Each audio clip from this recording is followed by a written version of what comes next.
to another episode of Things I'll Take It From Here, a podcast where we talk about the stories that made us feel something. Now, whether that was last week or 20 years ago, we're going to yap about it. And this week, I watched two movies that could not be more different. So one is about four women checking into a luxury spa. The other is about like an entire suburban neighborhood getting dropped into the prehistoric era with dinosaurs. And somehow, both of these movies had me asking the same question.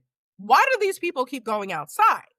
So today we are talking about Spa Weekend and The End of Oak Street. So two movies I had a lot of fun watching for completely different reasons. So I'm going to start with Spa Weekend first. So if you missed when we were constantly getting ridiculously girly comedies that eventually became the movies you rewatch with your friends for years, Spa Weekend fits right into that tradition. It feels like the kind of movie you would spot like on a DVD at a thrift store and immediately go, oh my God, I love that movie. And like you think of like the fashion, maybe you think of like the iconic lines. Like it really is that kind of comfort movie. And I can see Spa Weekend being kind of added to the rotation of those kind of iconic comfort movies. So the movie stars Leslie Mann and Anna Faris and Isla Fisher and Michelle Buteau as longtime friends. And they head to a luxury resort expecting massages, pampering, and a couple days where nobody like needs anything from them. And then Mel shows up. So Mel is the chaotic fourth friend played by Isla Fisher, and she plays her with the exact energy of somebody who calls you and starts the conversation with, okay, don't be mad. Like you love her, you would defend her, but your plans for the evening are getting canceled because you're helping her through her crisis. But she's always going to have your back too, you know?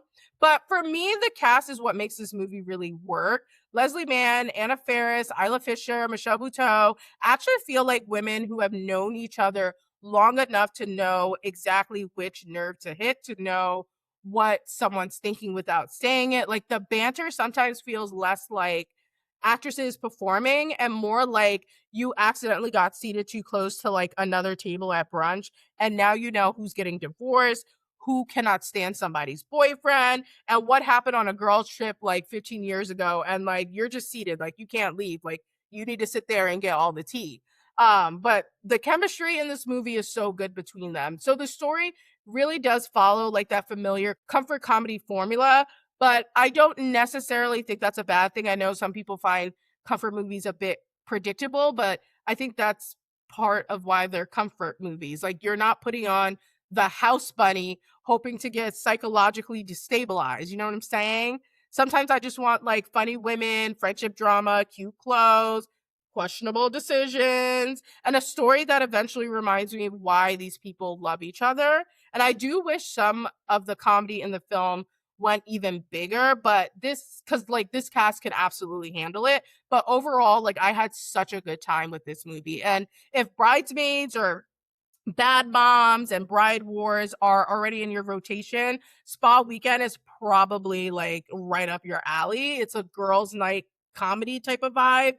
And I'm happy we're still getting new ones of those, especially in theaters and not just streaming. So now we need to leave the spa because we have dinosaurs to deal with. So the End of Oak Street stars Anne Hathaway and Ewan McGregor, and they play Dennis and Greg, whose family is going through it before their entire suburban neighborhood gets dropped into the prehistoric era with dinosaurs. You heard that correctly. So imagine already having marital problems and then having to deal with dinosaurs. Like, whatever we were arguing about this morning, consider it resolved. Like, you won.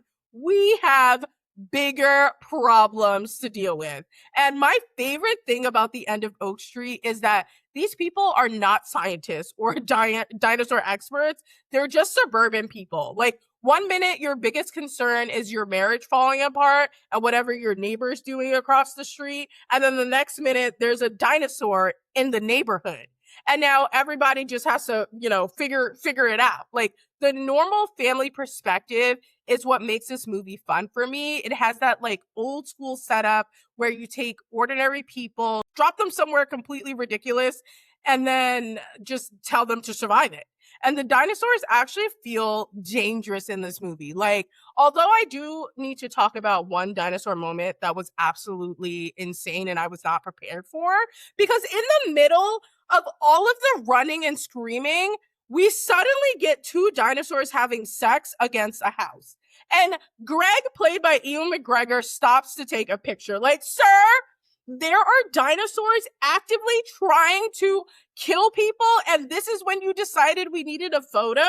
It was such a bizarre little moment, but I kind of respect the movie for committing to it. But that brings me to my biggest question throughout the movie, right? Like, why is everybody outside? There were multiple scenes where I wanted to enter the movie like somebody's auntie and start collecting people. Like, why are you just standing there? Why are we having heart to hearts next to the tree line? Why are we looking for a missing dog? Like, we can unpack the marriage later.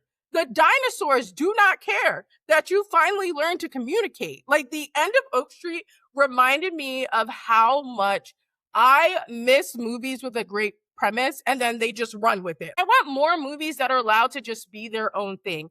And please, if there are dinosaurs outside, stay in your house. Stay in your house. And thank you so much for listening. I will be posting some more reviews from some other things I watch, not just movies, but also some TV shows. So make sure you subscribe so you don't miss it. And follow me on social media at takeitfromhere.media. No, there's not another dot. I don't know why I said dot again. Takeitfromhere.media on Instagram and TikTok. And I'll see you guys soon. Bye.